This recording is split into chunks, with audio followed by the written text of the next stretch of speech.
Hi students, how are you all?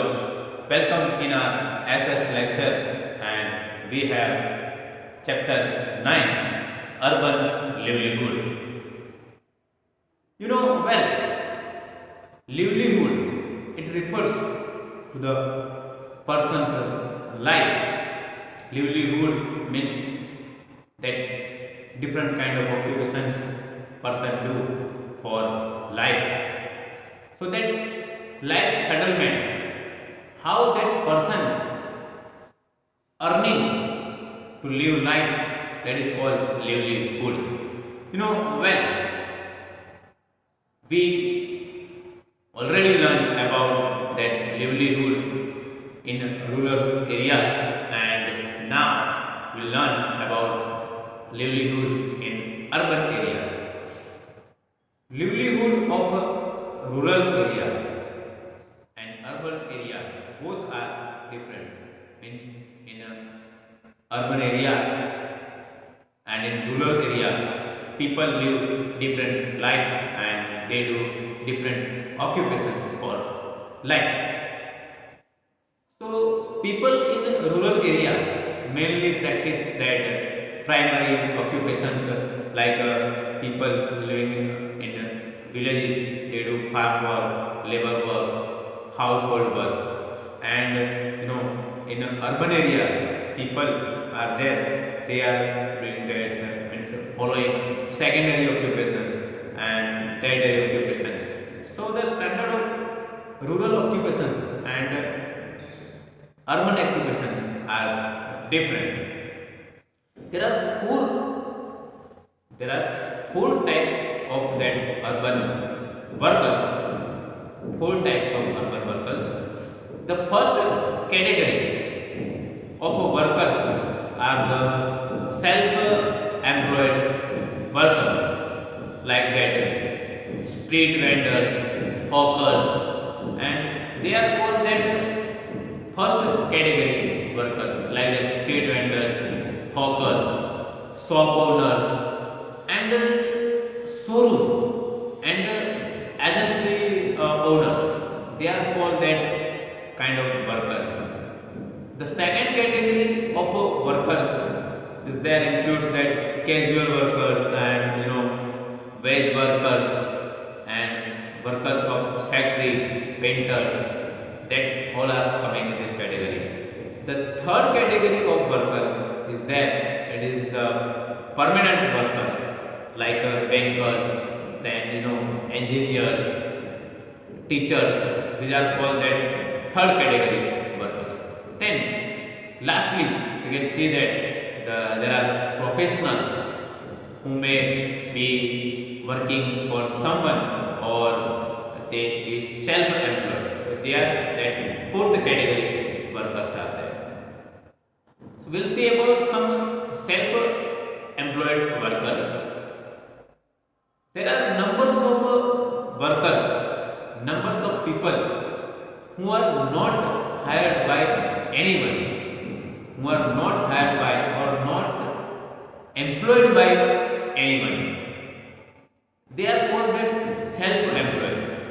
They do their self business or they do their self work.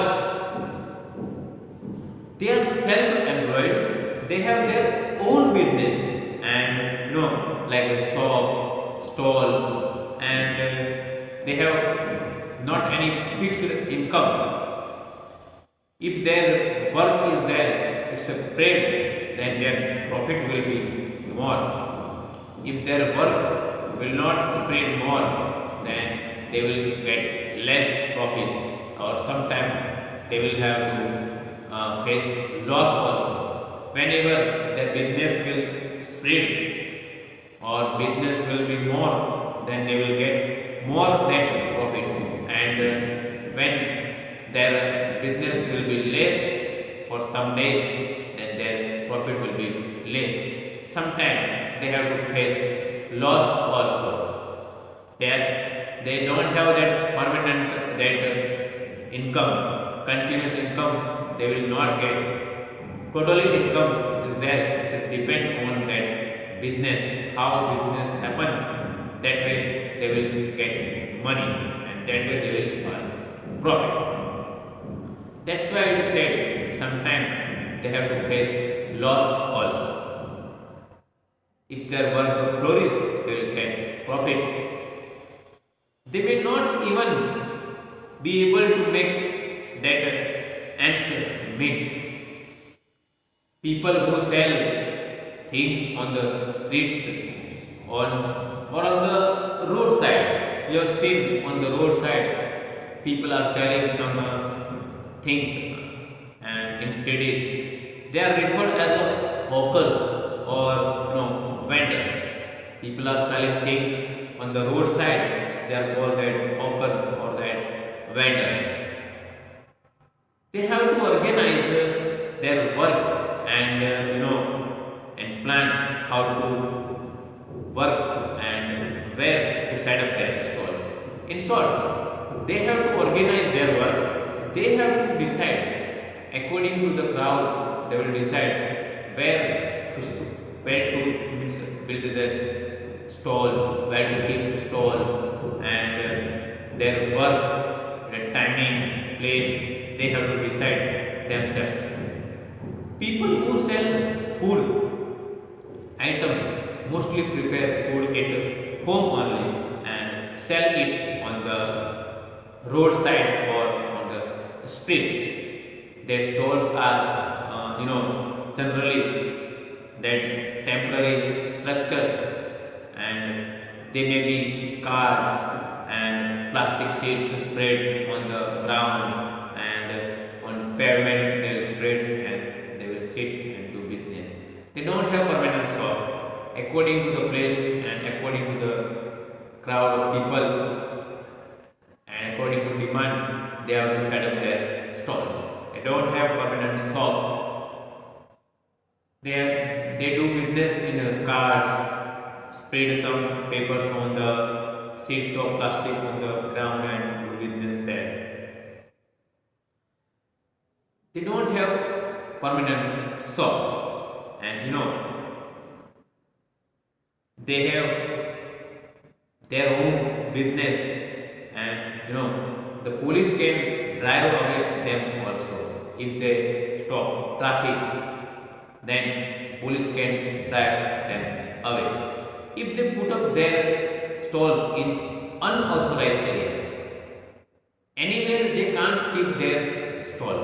In an unauthorized area they keep their stall, police can definitely drive away them. Hence, they have no security of their business.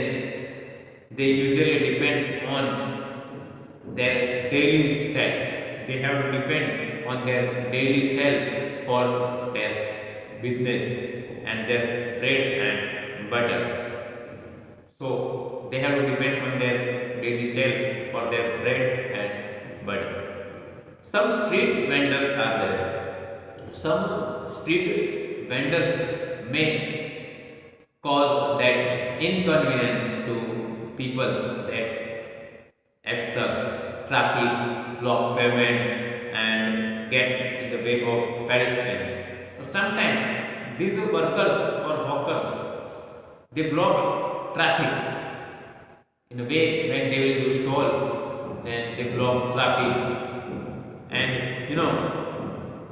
some they may cause inconvenience to the people as they obstruct traffic. Sometimes they block pavements and get in the way of pedestrians. When the police drives them away from one place to another place, when the police drive them away from one place, they have to simply move to another place for business. Police can drive away by rules, so they have to move, they have to leave that place. There are almost 1 crore vendors. There are almost 1 crore vendors and hawkers in India, in our country. The government has realized it cannot be banned the livelihood of so many people because many people are earning that livelihood by doing that hawkers and that works like vendors and hawkers works they do and get their livelihoods. So government of India realize we can't ban that so many people's livelihood.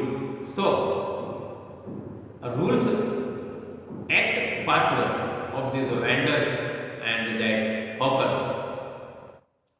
So it passed the Street Vendor Protection of Livelihood and Regulations of Street that Vendors Act 2014. The act passed that the Street Vendor Protection of Livelihood and Regulations of that street vendors. This act passed in 2014 and no, according to which it will allow certain areas to the hawkers or business which would be identified as vending zones. According to this act, government has allowed some area for these vendors and hawkers. So this area is called that vending zones. This way, government protect the rights of that hawkers and that hawkers that law passed in 2014. So this is the act of that self-employed workers. Business owners are there. Business owners. So many people are there. They do their own business. They do their own business. They have shops and of their own, and at a marketplace they will have permanent shops. They do their own business there. Their shops may be big or small, and they sell different food items and different things like garments, electric items, and plastic items. Many items they sell in their shop. So many people have their shops or business of their own in the marketplaces. Their shops may be big or small. Mostly they sell plastic items, electric items, and they sell different things like clothes, garments, and utensils, or many other things. These shops are permanent shops, and they are given license from that municipal corporation. They got a license to do that business from the municipal corporations. The corporations fix one day of the week on which all the shops of the market remain closed. The corporation fixes one day. So on that day, all the shops of the market will be closed. Means the corporation decides off day. So corporation give license to the shop owners to do business, and fixed day they all close. This market provide various other services to cater to the diverse needs of the people. According to the needs of people, this market provide different that services also. So apart from this market, nowadays a lot of malls and shopping complex are built in cities, and they have also open, means that complexes and malls are open in different parts of our country. Malls are there and complexes. Malls are usually multi-stored buildings which have number of many shops under one roof. Malls are that multi-stored building, and in this mall many shops will be there, and under one roof, in mall under one roof many shops will be there. Many people own shops in malls and shopping complex also. So many people own their shops in mall also. So this way that people will witness that mostly people are related with the same employee and some people are related with the business owner. They have their own business. So this is the information about that business. Okay, thank you.